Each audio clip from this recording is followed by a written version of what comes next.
Real estate investment trusts, most commonly known as REITs, were created to make it easier for individuals to gain exposure to real estate investments. Before REITs, investors typically needed a lot of money to invest in real estate, particularly commercial real estate. Often, real estate was owned by partnerships. Only certain types of investors could participate, typically those with a lot of capital. As a result, accessing the real estate markets was difficult for most investors. This all changed in 1960, when President Eisenhower signed a law creating REITs. REITs were a new type of corporation that democratized real estate investing and made it easier for individuals to gain exposure to investments in real estate. A REIT is a type of company, or more accurately, a trust, that invests in a portfolio of real estate like apartment buildings, shopping centers, hospitals, and hotels.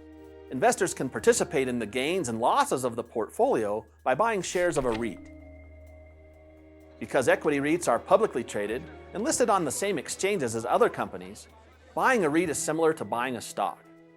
Let's examine what a REIT looks like. This is the XYZ Strip Malls REIT. This REIT invests in commercial real estate, particularly strip malls. This trust owns strip malls across the United States. By purchasing a share in the XYZ Strip Malls REIT, an investor is able to participate in the profits or losses generated from this portfolio of strip malls. REITs typically purchase and maintain real estate.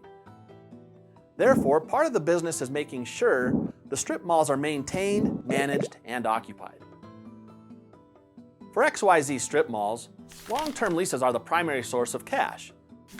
The stores that occupy space pay rent, which is this REIT's main source of revenue. This revenue may be reinvested to purchase existing strip malls or raw land to develop into new strip malls. As you might imagine, the performance of the underlying businesses, in this case shops and restaurants, can affect the REIT's performance.